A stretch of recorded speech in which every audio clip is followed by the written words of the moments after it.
We have come to the key of A in the Guide to Reading Music, Lesson 7. Now, like the previous keys we talked about, C, G, and D, C, G, and D. Now we're going to talk about A. And an A major scale follows the pattern of all major scales that follows the pattern of whole steps and half steps that we get by going from C to C with no sharps and flats. That puts, of course, half steps between the third and fourth notes, 3 and 4, and the 7th and 8th. So starting on A, start on the open A string, and following that pattern, note 1 is A, note 2 would be a whole step away, B, note 3 would be a whole step away, C sharp. Taking a look at the page, the next note we'd see is a half step away, that would be D. Another whole step to note 5 would be E. Another whole step to note 6, F sharp. And another whole step to 7, G sharp at the first fret of the G string. Then a half step to A to finish the first octave of the A scale. Now, in the key of D, we played most of our stuff in D in second position because there were no notes in the key at the first fret. In the key of A, we have one note in first position, and it's the G sharp. It gets used a lot, but so in the key of A, we kind of expand on the D idea. Sometimes we play in second position, but many times we play in first position. So right there, I played that scale in first position, using my first finger at the first fret for the only note I needed, the G sharp, but with my second finger for the second notes at the second and my fourth finger for notes at the fourth. And, at least in that octave, there are no notes at the third fret. Matter of fact, in the whole key of A, there's only one note at the third fret as it is. Okay, so there's the A scale in the first octave. A, second finger to B, fourth to C sharp, open D, second to E, fourth to F sharp, first to G sharp, and the A. Now, what I would usually do in the second octave of A, if I've started there with my, after we get past this, if we're not coming back down to that G sharp, we can switch into second position because we are going to finish this at A on the 5th fret. So normally when a melody gets heavy on the notes on the first and second strings, we'd switch into second position. So this octave, I would start with my second finger since it's already there, but now I'd hit the open B and then shift to second position, hitting the C sharp with my first finger, the D with my second finger, the E open, the F sharp first finger, the G sharp third finger, and then to the A at the top. So in the first octave of A, we usually play in first position. The second octave, we'd usually play in second position. I would switch on the open string back into first position to be able to grab the G sharp. So there we have the first 4 measures where I've got the accidentals written in. We've got C sharp and F sharp and G sharp, but when we get to the key signature, the second half of that line, and they get put up on the staff, they don't go in the order they appeared in the scale, they go in the order that they appeared as we progressed through the keys. So the key that had only one sharp in it was the key of G. The sharp in that key was F sharp, so F sharp is the first one on the staff in all the signatures that have sharps. When we got to the key of D, we added a C sharp to the F sharp, and there we had the notes in the key of D. So the key signature for D is the 2 sharps, and that would just be F and C in that order. Our new sharp in A is going to be G sharp. It gets listed, it gets put on the third in line. And it is the G that is above the staff. So we've got the F sharp on the top line, the C sharp on the third space, and then the G sharp up on the top, above the top space. There we also see the notes descending from A, just to finish out the notes that are in first position. A, down to G sharp, if we're going to work our way, to F sharp, to E, back to F sharp, to G sharp, to A, to B, and back to A. So there we have what's going to happen with the scale.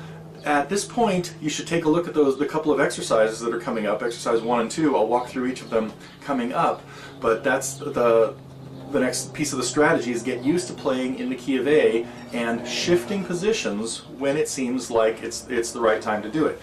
As we work through those 2 exercises, that's what we'll do, is we'll talk about different fingering possibilities, if there are any, or if there's just one prescribed one.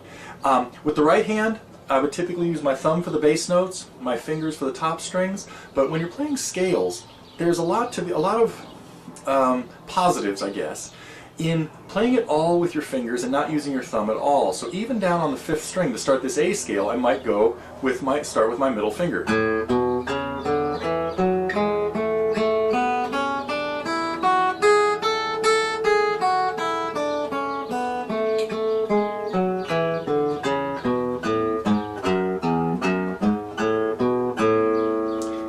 down to the 6th string, just to be in the habit of being able to alternate 2 fingers as you run through runs. There are some other songs that we'll be looking at later that do include a lot of quick scales that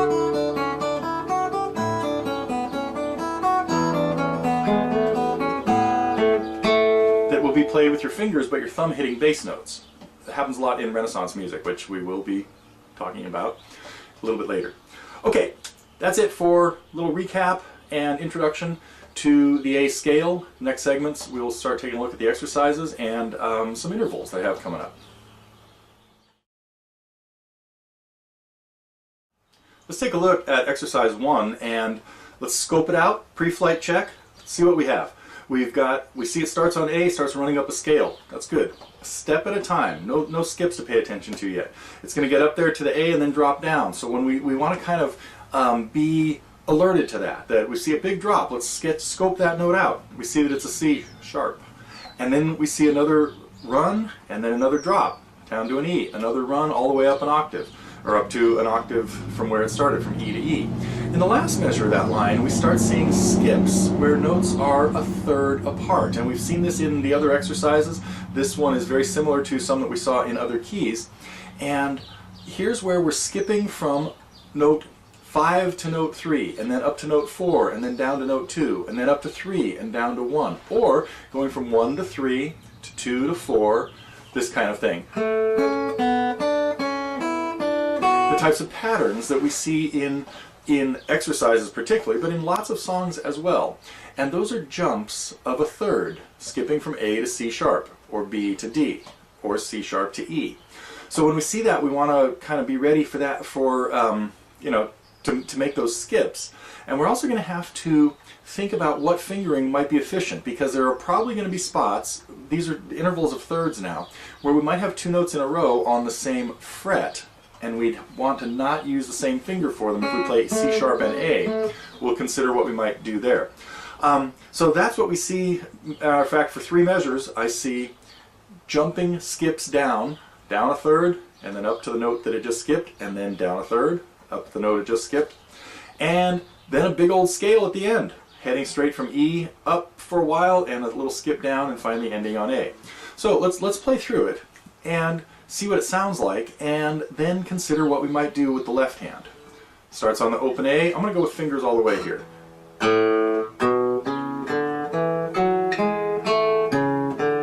Now, that jump right there. So first position is good for this because we do have the G sharp coming up. We start with our A as a quarter note, and then if I'm going to stay in an alternating pattern, I'm going to try to be consistent with which finger I use on the beats. So I'm going to use my middle finger for that A and also use it again for the B. When I'm playing scales with 2 fingers, I like to use my middle finger for the note on the beat and index finger for the note off the beat, the same way if we were using a pick, and you could absolutely be doing this with a pick, by the way, of course. Always going down on the beat and up on the ands. Okay, so that scale takes me up to the high A, to the middle A, and jumps down to C sharp. I might use my thumb for that one, just because it's 2 strings away, and then get back into the alternating pattern on the D with my middle finger. Now that's C sharp. If I'm looking ahead, I know that the next note is at the same fret. So I want to probably stay in first position here, because we're not done with notes we're not done with the G sharps. We see more G sharps coming up. So that's C sharp, second finger, that leaves my first finger on my left hand in a good spot to come down and play the E rather than using the same finger at 2 spots. So we borrow the first finger from the first fret to the second.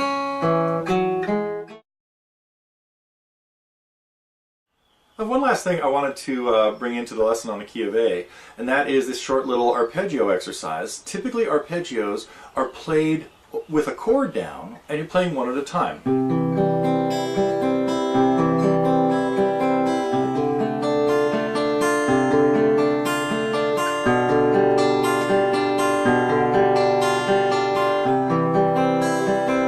Now, here's a quick example example of one in the key of C. You've of course, well, probably heard this as well.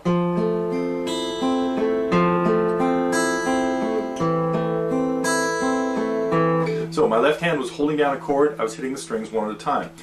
It really helps when you're learning to read music in general, but also in a key that you start recognizing some of the chords and combinations of notes that are all pretty far apart in this. Mostly we've looked at notes in a scale or just consecutive thirds, but if you take a look at our exercise there, we now have right out of the gate notes on 4 different strings.